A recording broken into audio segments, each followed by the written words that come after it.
Senhor, príncipes e princesas! No vídeo de hoje, vamos continuar aqui nossa leitura anual, nossa leitura abençoada. E hoje estou aqui juntamente com a minha mãe. A paz do Senhor, meus amados, minhas queridas. Chegou o nosso momento do nosso devocional, né? Estamos felizes porque hoje estamos iniciando mais um livro dessa palavra maravilhosa. Deus tem nos abençoado e a gente tem, né, conseguido fazer nossas leituras em dias. E já estamos no Evangelho de João, já começamos Atos e assim vamos caminhando, né? Que o Espírito Santo possa estar presente aí na sua vida, lhe ajudando a lhe dar entendimento, a todos nós. E como eu falei, estamos hoje começando o livro de João e eu vou ler algumas informações sobre este livro.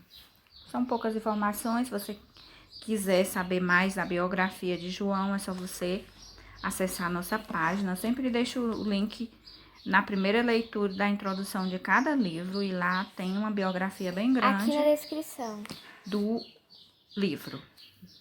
O autor, João, o tema, Jesus, o Filho de Deus, a data 80-95 depois de Cristo. Algumas considerações. O Evangelho segundo João é ímpar entre os 4 evangelhos. Relata muitos fatos do ministério de Jesus na Judéia e em Jerusalém que não se acham nos sinóticos e revela mais a fundo o mistério da sua pessoa. O autor identifica-se indiretamente como discípulo a quem Jesus amava.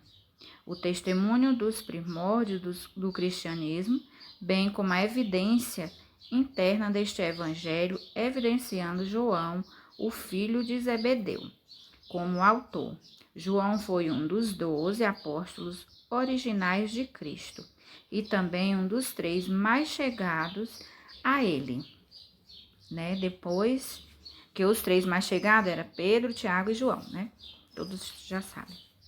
Segundo testemunhos muito antigos, os presbíteros da Igreja da Ásia Menor pediram ao venerável ancião e apóstolo João, residente em Éfeso, que escrevesse este evangelho espiritual para contestar e refutar uma perigosa heresia concernente à natureza, pessoa e deidade de Jesus, propagada por um certo judeu de nome Cerinto. O Evangelho segundo João continua sendo para a Igreja uma grandiosa exposição teológica da verdade, como a temos personalizada em Jesus Cristo. O propósito desse livro. João deixa claro o propósito do seu Evangelho em, no capítulo 20, 31. A saber, para que creiais que Jesus é o Cristo, o Filho de Deus, e para que, crendo, tenhais vida em seu nome. Alguns manuscritos gregos deste evangelho apresentam nesta passagem formas verbais distintas para crer. Uns contêm o aoristo subjuntivo, para que comecem a crer. Outros contêm o presente do subjuntivo para que continuem crendo. No primeiro caso, João teria escrito para convencer os incrédulos a crer em Jesus Cristo e serem salvos. No segundo caso, João teria escrito para consolidar os fundamentos da fé de modo que os crentes continuassem firmes, apesar dos falsos ensinos de então, e assim terem plena comunhão com o Pai e o Filho. Estes 2 propósitos são vistos no Evangelho segundo João. Contudo, o seu peso do Evangelho no seu todo favorece o segundo caso como sendo o propósito predominante ou o propósito principal, né? Então, Jesus, ele deixou aqui o seu testemunho e João, que era o discípulo, né, que estava com Jesus, testemunhou ocularmente, visivelmente, de tudo que aconteceu. Então, ninguém melhor do que ele para escrever um livro, colocando todas as experiências que ele tinha visto e vivido. O capítulo 1. O Verbo se fez carne. No princípio era o Verbo, e o Verbo estava com Deus, e o Verbo era Deus. Ele estava no princípio com Deus. Todas as coisas foram feitas por ele, e sem ele nada do que foi feito se fez. Nele estava a vida, e a vida era a luz dos homens. E a luz resplandece nas trevas, e as trevas não a compreenderam. Houve um homem enviado de Deus, cujo nome era João. Este veio para testemunho, para que testificasse da luz, para que todos crescem por ele. Não era ele a luz, mas veio para que testificasse da luz. Ali estava a luz verdadeira que alumia a todo homem que vem ao mundo. Estava no mundo e o mundo foi feito por ele, e o mundo não o conheceu. Veio para o que era seu e os seus não receberam. Mas a todos quantos receberam, deu-lhes o poder de serem feitos filhos de Deus, aos que creem no seu nome, os quais não nasceram do sangue, nem da vontade da carne, nem da vontade do varão, mas de Deus. E o Verbo se fez carne e habitou entre nós, e vimos a sua glória como a glória do unigênito do Pai, cheio de graça e de verdade. O testemunho de João Batista. João testificou dele e clamou, dizendo: Este era aquele de quem eu dizia: O que vem depois de mim é antes de mim, porque foi primeiro do que eu. E todos nós recebemos também da sua plenitude, com graça sobre graça. Porque a lei foi dada por Moisés, a graça e a verdade vieram por Jesus Cristo. Deus nunca foi visto por alguém. O Filho unigênito, que está no seio do Pai, este o fez conhecer. E este é o testemunho de João, quando os judeus mandaram de Jerusalém sacerdotes e levitas para que lhe perguntassem: Quem és tu? E confessou e não negou. Confessou: Eu não sou o Cristo. E perguntaram-lhe: Então quem és, pois? És tu Elias? E disse: Não sou. És tu o profeta? E respondeu: Não. Disseram-lhe, pois: Quem és, para que demos resposta àquele que nos enviaram? Que dizes de ti mesmo? Disse: Eu sou a voz do que clama no deserto. Endireitai o caminho do Senhor, como disse o profeta Isaías. E os que tinham sido enviados eram dos fariseus. E perguntaram-lhe e disseram: Por que batizas, pois se tu não és o Cristo, nem Elias, nem o profeta? João respondeu-lhes dizendo: Eu batizo com água, mas no meio de vós está um a quem vós não conheceis. Este é aquele que vem após mim, que foi antes de mim, da qual eu não sou digno de desatar as correias das sandálias. Essas coisas aconteceram em Betânia, do outro lado do Jordão, onde João estava batizando. No dia seguinte, João viu a Jesus, que vinha para ele, e disse: Eis o Cordeiro de Deus que tira o pecado do mundo. Este é aquele do qual eu disse: Após mim vem um homem que foi antes de mim, porque já era primeiro do que eu. E eu não o conhecia, mas para que ele fosse manifestado a Israel, vim eu, por isso, batizando com água. E João testificou, dizendo: Eu vi o Espírito descer do céu, como uma pomba, e repousar sobre ele. E eu não o conhecia, mas o que me mandou a batizar com água, esse me disse: Sobre aquele que vires descer o Espírito, e sobre ele repousar, esse é o que batiza com o Espírito Santo. e eu vi e tenho testificado que este é o Filho de Deus. Os primeiros apóstolos de Jesus.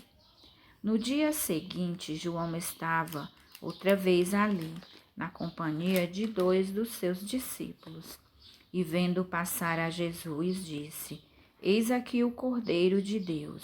E os 2 discípulos ouviram-no dizer isto e seguiram a Jesus. E Jesus, voltando-se e vendo que eles o seguiam, disse-lhes: Que buscais? E eles disseram: Rabi, que traduzido quer dizer mestre, onde moras? Ele lhes disse: Vinde e vede. Foram e viram onde morava, e ficaram com ele aquele dia, e era já quase a hora 10ª. Era André, irmão de Simão Pedro, um dos 2 que ouviram aquilo de João e o haviam seguido. Este achou primeiro a seu irmão Simão e disse-lhe: Achamos o Messias, que traduzido é o Cristo. E levou-o a Jesus. E olhando Jesus para ele, disse: Tu és Simão, filho de Jonas. Tu serás chamado Cefas, que quer dizer Pedro. No dia seguinte quis Jesus ir a Galileia, e achou a Filipe e disse-lhe: Segue-me. E Filipe era de Betsaída, cidade de André e de Pedro. Filipe achou Natanael e disse-lhe: Havemos achado aquele de quem Moisés escreveu na lei e de quem escreveram os profetas, Jesus de Nazaré, filho de José. Disse-lhe Natanael: Pode vir alguma coisa boa de Nazaré? Disse-lhe Filipe: Vem e vê. Jesus viu Natanael vir ter com ele e disse dele: Eis aqui um verdadeiro israelita, em quem não há dolo. Disse-lhe Natanael: De onde me conheces tu? Jesus respondeu e disse-lhe: Antes que Filipe te chamasse, te vi eu estando tu debaixo da figueira. Natanael respondeu e disse-lhe: Rabi, tu és o Filho de Deus, tu és o Rei de Israel. Jesus respondeu e disse-lhe: Por que te disse? Vi-te debaixo da figueira, crês? Coisas maiores do que estas verás. E disse-lhe: na verdade vos digo, que daqui em diante vereis os céus abertos e os anjos de Deus subirem e descerem sobre o Filho do Homem. As bodas em Caná, a água feita vinho. E ao 3º dia fizeram-se umas bodas em Caná da Galileia. E estava ali a mãe de Jesus, e foram também convidados Jesus e os seus discípulos para as bodas. E faltando vinho, a mãe de Jesus lhe disse: Não tem vinho. Disse-lhe Jesus: Mulher, que tenho eu contigo? Ainda não é chegada a minha hora. Sua mãe disse aos empregados: Fazei tudo quanto ele vos disser. E estavam ali postas 6 talhas de pedra para as purificações dos judeus, e em cada uma cabiam 2 ou 3 metretas. Disse-lhe Jesus: Encheis de água essas talhas, e encheram-nas até em cima. E disse-lhes: Tirai agora e levai ao mestre.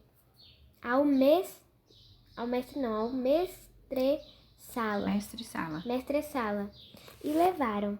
E logo que o mestre-sala provou a água feita vinho, não sabendo de onde viera, se bem que o sabiam os empregados que tinham tirado a água, chamou o mestre-sala ao esposo e disse-lhe: Todo homem põe primeiro o vinho bom, e quando já tem bebido bem, então o inferior.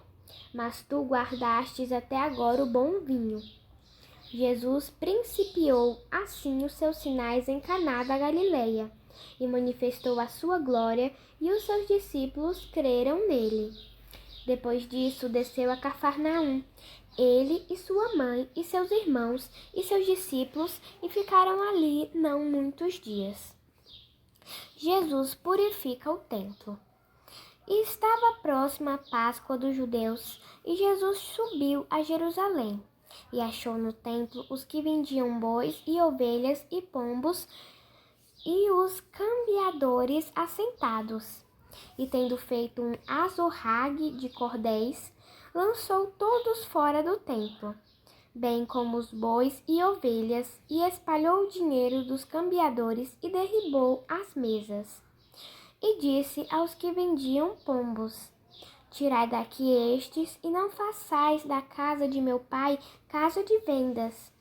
E os seus discípulos lembraram-se do que está escrito: O zelo da tua casa me devorará. Responderam, pois, os judeus e disseram-lhe: Que sinal nos mostra para fazeres isso? Jesus respondeu e disse-lhes: Derribai este templo, e em 3 dias o levantarei. Disseram, pois, os judeus: Em 46 anos foi edificado esse templo, e tu o levantarás em 3 dias? Mas ele falava do templo do seu corpo. Quando, pois, ressuscitou dos mortos, os seus discípulos lembraram-se de que lhes dissera isso, e creram na Escritura e na palavra que Jesus tinha dito. E estando ele em Jerusalém pela Páscoa, durante a festa, muitos, vendo os sinais que faziam, creram no seu nome. Mas o mesmo Jesus não confiava neles, porque a todos conhecia, e não necessitava de que alguém testificasse do homem, porque ele bem sabia o que havia no homem. Glória a Deus, né? Graças a Deus por mais essa leitura, né? Que Deus possa vir falar aos nossos corações. O Senhor possa estar visitando aí o seu lar com paz, saúde, enchendo a sua vida de alegria. Vamos agora orar e agradecer ao nosso Deus por tudo que Ele tem feito e por tudo que Ele ainda fará. Que a Bíblia diz que o cristão, ele vive pela fé. Então, nós temos que agradecer por aquilo que Ele ainda não fez, mas nós cremos que Ele fará. Gisele vai orar. Papai do céu, muito obrigada pelo meu vestir, pelo meu calçar, pelo pão de cada dia, Senhor. Abençoa a minha mãe, o meu pai, abençoa a minha vida, Senhor. Abençoa os missionários, repreende todo o mal da minha vida. Obrigada por tudo. Continua me livrando do mal e repreende esse vírus do mundo. Em nome de Jesus, amém. Amém, a paz do Senhor e até amanhã.